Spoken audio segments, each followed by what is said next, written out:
Welcome back. So today we're doing leg day on SquatMax. So I'm going to take you guys through my leg day. We're going to do some squats, some different variations for quads and glutes. We're also going to do some hip thrusts, some Jeffersons, and while I'm training, I'm also going to explain to you what I'm thinking and like tips and cues that you can apply when you're doing leg day so you can get some more bang for your buck. But first, we have to get the pre-workout. So today I'm doing ESP with some PSP. So this one is more for a pump. There's no stimulant in it, and my legs are gonna get poof. Let's do this.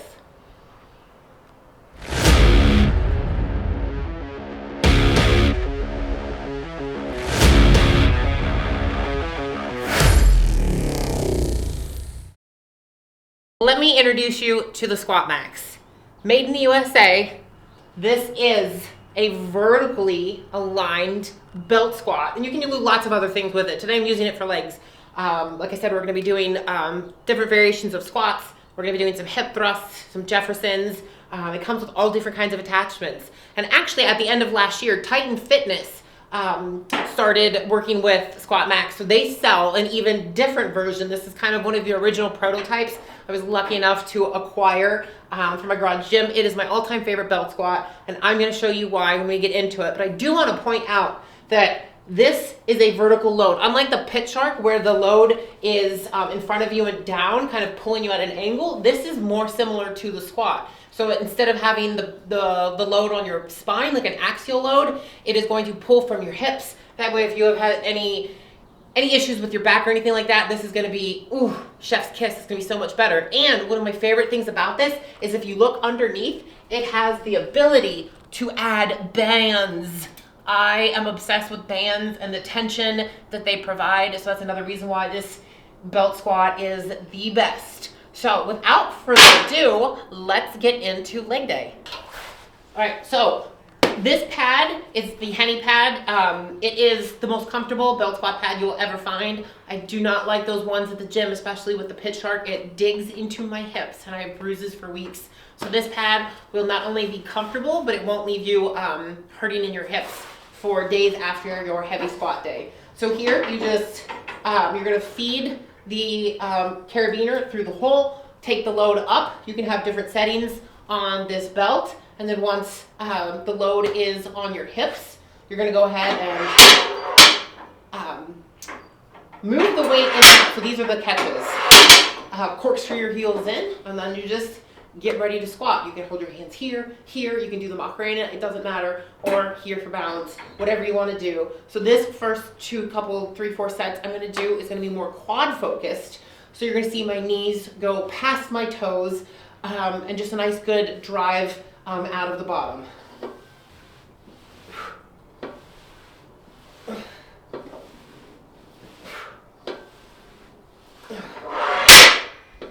Go ahead and put the catches back in, unhook, first set's done.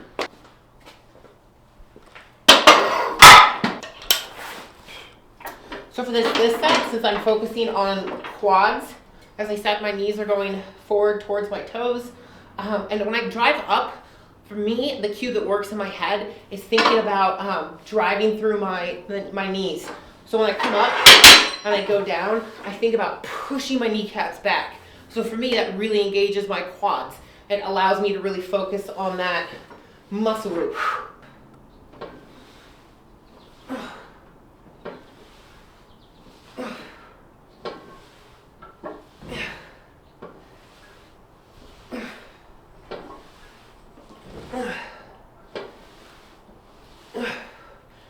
I'm going to end this set with an isometric contraction. This is another thing you cannot do on the pit shark. So I'm going to lower it, put the catches down, pull hard against the plates.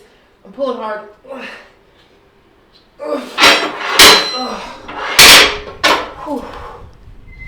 That was a good set.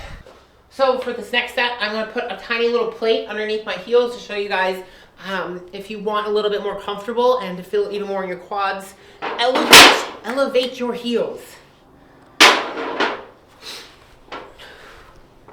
And I'm going to pull my legs back. So instead of my feet being a lot more forward, I'm gonna pull them back so that I have more of ability to go forward. All right, here we go.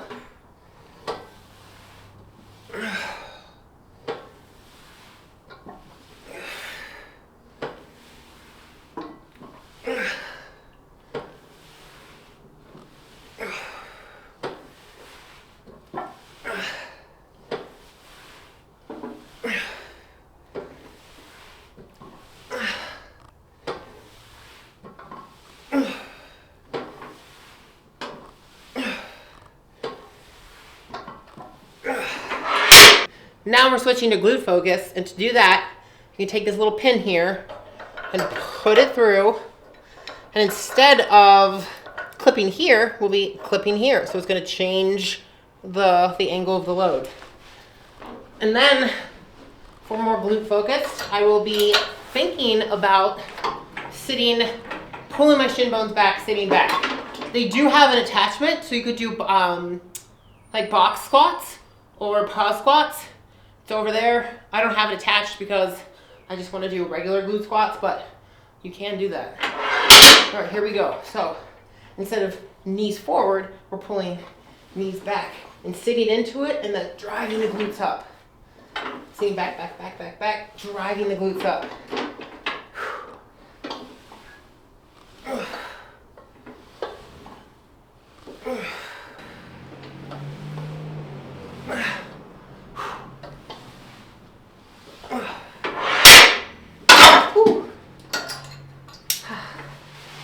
Yeah, definitely transferred from here to here.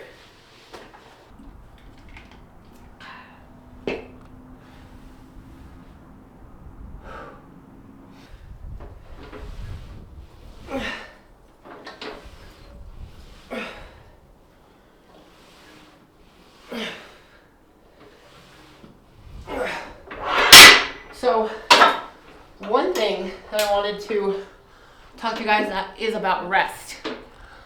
So if your goal is hypertrophy, and by hypertrophy I mean you want to increase your muscle size, rest should be around 90 seconds. If it's a big muscle group, like you're doing squats, like big movements, deadlifts, you can go up to 2 minutes, sometimes even 3.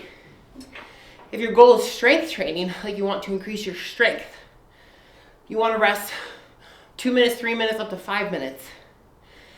They used to think 45 seconds was enough to rest in between sets. And that is the case for smaller muscle groups, 45 to 60 seconds. But getting to that 90-second mark is gonna allow your body to replenish energy, get those metabolites so that you can have a better next set, and then start those muscular adaptations that are going to lead to you increasing your muscular size and muscular strength. Okay, so a forgotten exercise for leg day that I want to reintroduce you to that you may have forgotten about, or even introduce you to if you've never met it, is the Jefferson squat. Jefferson squats are some of my favorite because, one, they require you to have good mobility and flexibility, so it forces you to work on those components of fitness so you can even do them. And two, it's great for your inner thighs and your butt. Like, this is a bomb-ass movement, so let's try it on the SquatMax. Typically you can do this on the Smith machine or a barbell, but today we're doing it on the SquatMax.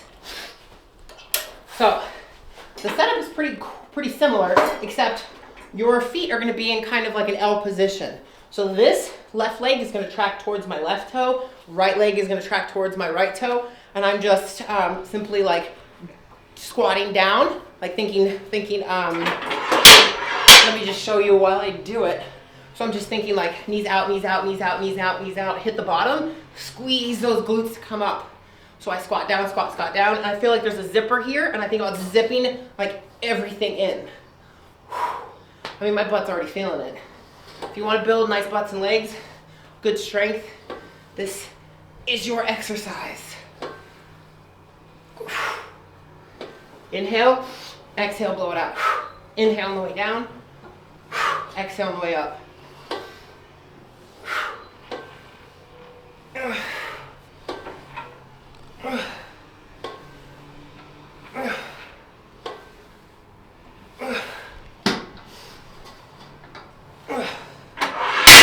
Now we switch sides.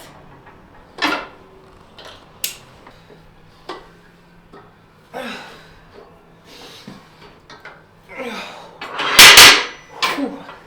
haven't done these in a while and I'm feeling it already. That's gonna hurt so good tomorrow. One of my first times lifting in the gym. I was at Fort Shafter, Hawaii, so when I was just like a little baby private in the Army and I wanted to start weightlifting, and I went to the gym on base. And I walked up to the Smith machine and I put my plates on, and then I got the weight clips and I put weight clips on the Smith. And granted, I had like a 10-pound or a 5-pound on there, but I didn't need a weight clip. I wasn't doing anything that the weights were gonna fall off. And a guy walked up to me and he's like, you know, you don't need to put those on there. And I felt so stupid because I thought that you had to have weight clips on the Smith machine. And so now forever that haunts me.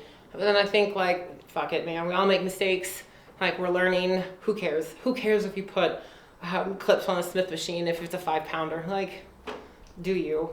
I also, the same gym, was trying to go to air assault school and I had to learn to climb a rope. And I couldn't climb a rope. I was just trying so hard and I had no idea how to do it. And I just, I cried in the gym. Just sat on the floor crying.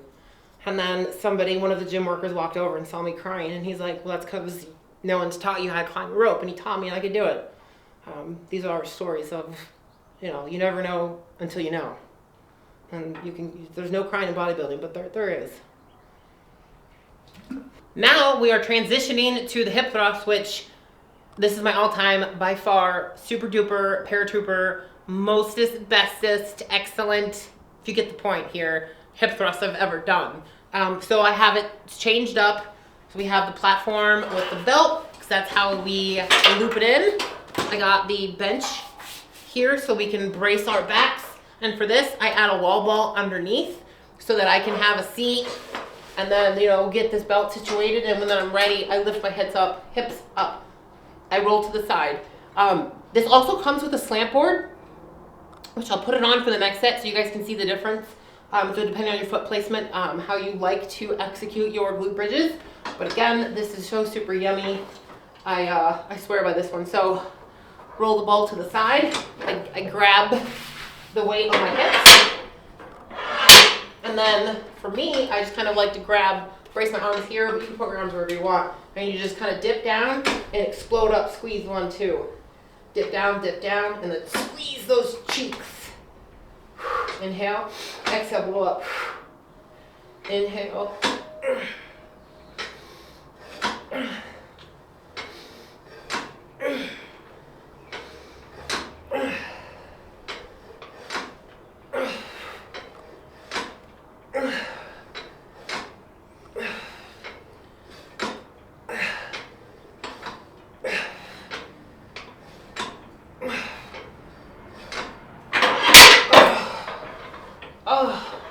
Roll the ball back, and then enjoy that burn.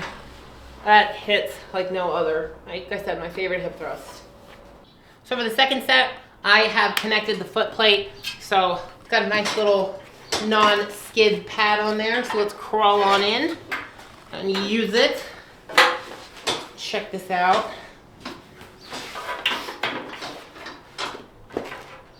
Position your feet on there. So this is pretty good, right? Because it puts your ankles at a dorsiflexion. So instead of being straight, it gives you kind of a different way to push through your entire foot. I do want to emphasize you don't have to push just through your feet. Push through your whole entire foot on these, and just thinking about those glutes when you come up, thinking about them coming up and in together. Like if they could high five together, like they're like, hey, high five at the very top, like across your crack. They're like, hey, high five, how you doing? Like friend. Right cheek, left cheek. So come up, squeeze, squeeze, squeeze, high five each other, like bringing them up and in. That's what I want you to think about.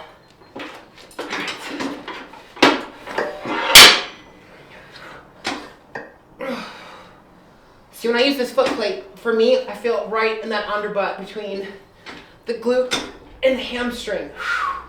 I feel it more there. So it's good to do both.